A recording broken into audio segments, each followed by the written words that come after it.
We're going to look at Mark 9, just a short story in the gospel, but we're going to look at it from the viewpoint of someone maybe hearing it for the first time. Having some questions about this rather odd scene, maybe from the viewpoint of an investigative reporter asking questions. And we'll see what we might learn from those questions. So let me give you a little bit of background. Up until now, in the Gospel of Mark, the biography, basically, of Jesus, written by this person named Mark, there have been a lot of miracles performed by Jesus. He's been doing a lot of teaching, a lot of instruction, but then also a lot of miracles, healing people, casting out demons. He took, I think it's in Mark 8 right before this, little boy's lunch, and multiplied just that little bit of food into enough to feed several thousand people. So they've been doing a lot of ministry, and it's been pretty intense. They've also been, Jesus has been perhaps making enemies, or at least having some friction with the synagogue leaders of the day, because he didn't exactly play by their rules. He was kind of rocking the boat, and they didn't like that. So that also kind of added to the intensity. So in Mark 9 here at the beginning, it seems like they are taking a little break. They need to just have a little rest and get away a bit. So Jesus takes his 12 disciples and then picks just 3 of them, his 3 closest friends. You often see those 3 together, Peter, James, and John, kind of the inner circle with Jesus that he is closest to, and he just takes the 3 of them and goes on a hike up a mountain. It says up a high mountain. Question: is it important where they went? Don't know. Let's hold on to that question. So they stop, and these 3 guys get to see Jesus turn into this incredibly bright being, almost blinding because he's so bright. Maybe an angel would be the closest thing they could even think to compare that to. And while that happens, 2 other people also then appear, and the text says that it was Moses and Elijah. Question: how do they know that? How do they know who these 2 were? I mean, were they wearing name tags? Did Jesus address them? Moses, Elijah, how you guys doing? I haven't seen you in over 30 years. You look good. How do they know who these 2 were? Don't know. Let's hold on to that question. It says that Jesus, Moses, and Elijah were talking together. Question: what were they saying? I would love to know what they were talking about up there on this mountain where they just suddenly appeared. Did Jesus know that was going to happen? Don't know. And then, like this isn't strange enough, Peter offers to build something. I find that rather odd. Why did he offer to build something? I give all 3 of them credit even just for staying put. I would have been, myself, like one of those cartoon characters, where the legs are running out the head of the body, and the body is kind of stretched out, but the head is still there looking backwards, and the eyes are bugged out, because it can't believe what it's seeing, and then the hands have to reach up and put the eyes back in, and then, keep running. That would have been me. At least they stayed put. But it's just strange that Peter offers to build something.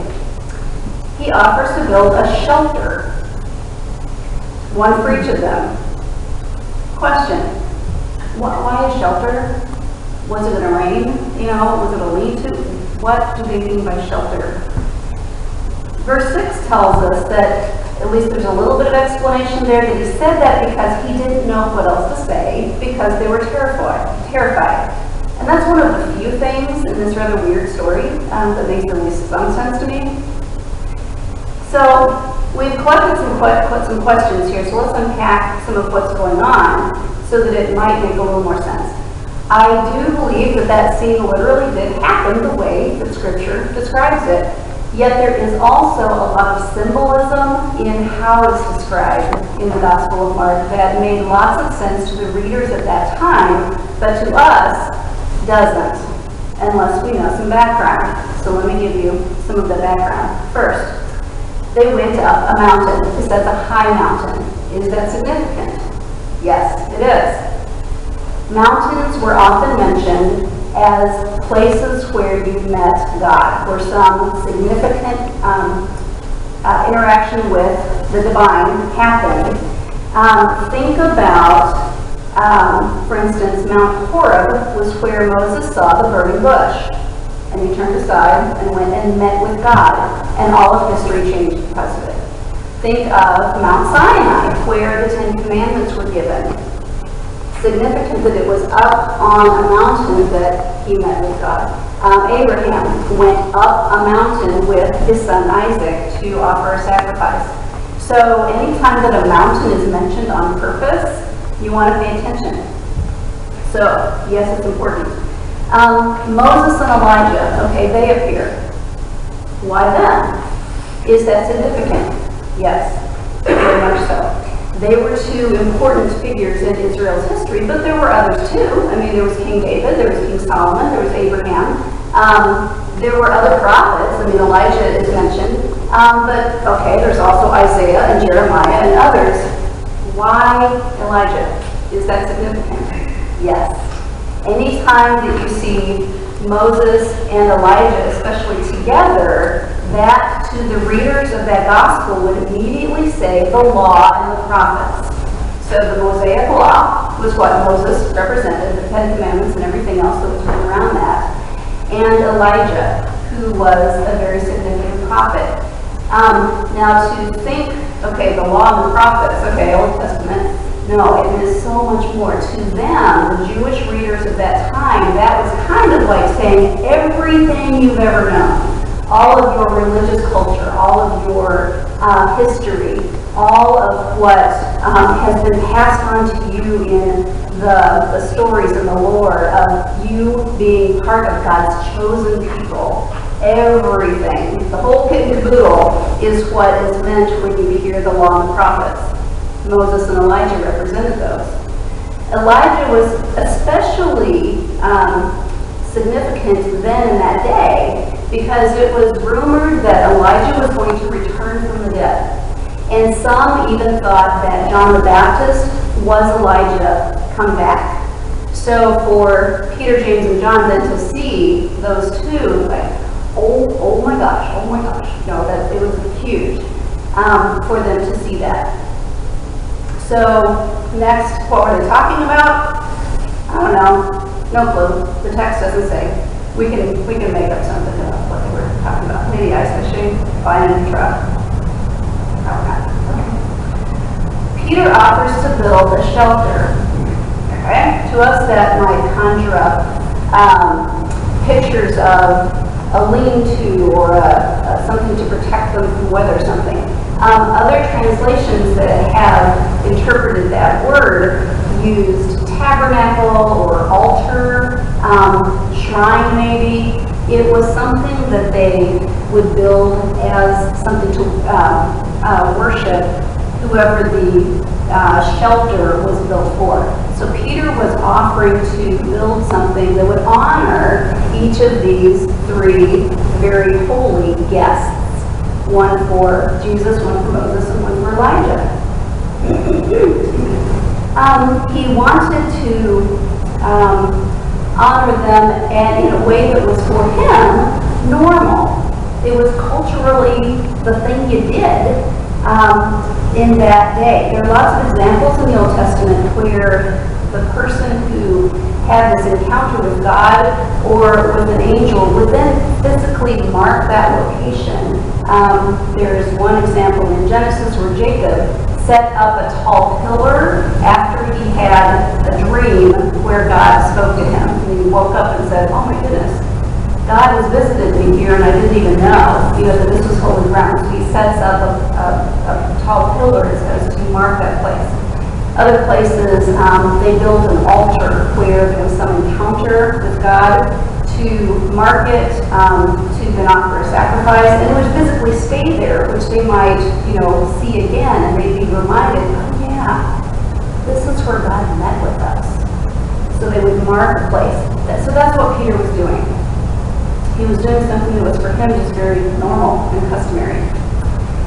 It's not so strange that they were scared. That at least makes some sense, but it could help to know that in Jewish history, what they were used to was that God didn't just meet with anybody. You know, he met with the prophets only. And so they were these very unique, select people that would come up on this high mountain or somewhere else remote and meet with God and then come and bring that message to everybody else. So Peter, James, and John, just being, fishermen, they would never have expected to have this very close encounter with God. No wonder they were scared. I mean, think back to when the Ten Commandments were given in Exodus. God said, keep the people away from the base of the mountain, for this is holy ground. In fact, if an animal happened to wander up and be on the foot of the mountain, it was instructed that that animal should be killed. It was that severe. So they did not expect to be those that would be in this close meeting with God. They probably thought they were about to die. They really thought they were going to lose their lives. So to say they were terrified is an understatement. So that's some background of why Peter, James, and John responded the way they did. But now I'd like you to put yourself in that scene. So now there are 4 disciples up there, okay? It's Peter, James, John, and Linda. Peter, James, Monty, and John.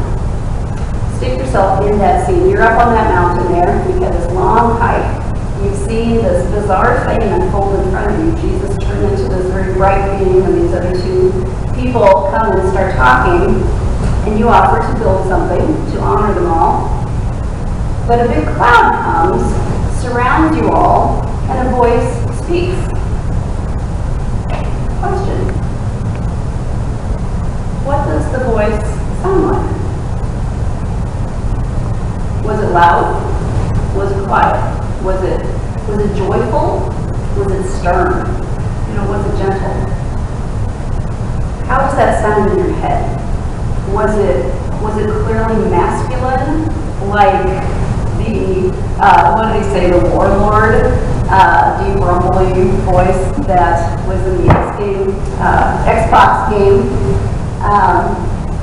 that was described? What did that sound like? The text doesn't say. But what we do know is that the voice said 3 things. It said, "This is my son, with whom I'm very pleased. I love him very much." Other translations say the beloved. Pay attention to what he says. Listen to him. Was the 3rd thing that the voice said. The way that you imagine hearing that voice is crucial to how you see God. I've heard it taught over the years that the voice was stern and critical, that it was, at the very least, correcting Peter, who had just made this huge mistake by putting Moses, Elijah, and Jesus on the same level. So God was mad. And so the voice was angry. I mean, imagine how Peter is often depicted. Imagine that you are suddenly face to face with 2 people that you have always revered all your life. You've been in awe of, you've admired from a distance, and suddenly there they are. Like, oh my gosh, I never thought I would get to meet you. Well, and you're nervous, and you start to go out and shake their hand, and you spill your coffee all over yourself, and maybe them, or you drop whatever you're carrying, and like, oh, I'm sorry. You lean over and try to pick the things up, and you hear your pants rip. Maybe you even fart. That's how Peter is sometimes depicted, that he's this impulsive, foot and mouth disease kind of a guy, saying the wrong thing, sometimes what might be inappropriate or something, but he's just kind of always screwing up. And here's just another example. So of course God yelled at him. I don't think that's what happened. Here's why. Consider a few things. Peter, James, and John are the inner circle. Peter is one of Jesus' closest friends, and Jesus takes the 3 of them up on this long hike. He picks them out of the other disciples, chooses them, and says, "I want to get away and take a break with you." Jesus has just allowed them to see him transform, to transfigure. He drops his human form just a little bit and becomes this blazingly bright being. And he lets them see that. He didn't have to do that. He could have said, stay here, guys, take a break. I'm going to go further up the trail, and I'll just be back later, okay? No. He stays there. He lets them see him. That's a huge act of trust and intimacy. He also lets them see Elijah and Moses. That was a huge honor. Most of all, though, if Jesus was and is the human face of God, and was kind, was caring about those that other people didn't care about. He touched the lepers. He healed those who needed healing. He was among the outcasts, you know. He showed himself to be a gracious, compassionate person. He himself said, if you've seen me, you've seen God. So if Jesus is like that, then his Father is too. I mean, why would he have been so kind to these three friends, to bring them up, to honor them, to want to hold them close, to care about them, just to have God yell at them? It just doesn't make sense. It doesn't add up. So let's think again. How did that voice sound coming from God? Was it warm? What if it was proud? What if it was saying, this is my son, whom I love? Listen to him. Could it have sounded encouraging and positive, even if it was correcting Peter for making the mistake of putting Jesus and Moses and Elijah on the same level? I mean, God didn't say, Moses and Elijah are just prophets, you numbskulls, can't you get it? Good grief. He didn't say that. He simply said, this is my son, listen to him. In fact, in the parallel passage in Matthew 17, I love that it adds in verse 7 that after the voice said that Jesus went and touched them because they were cowering on the ground. He went and touched them and said, don't be afraid. Again, that kind, compassionate person.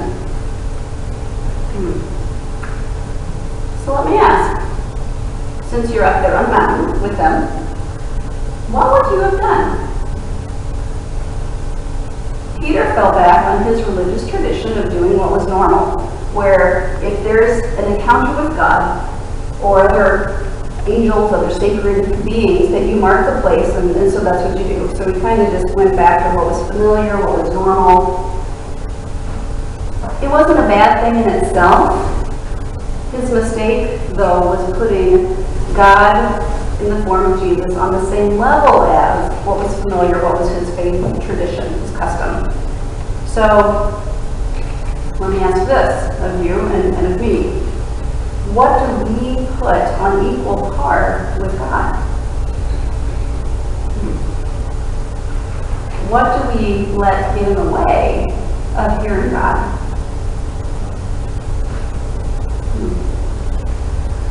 What voice do we listen to just as much or even more sometimes than God's voice?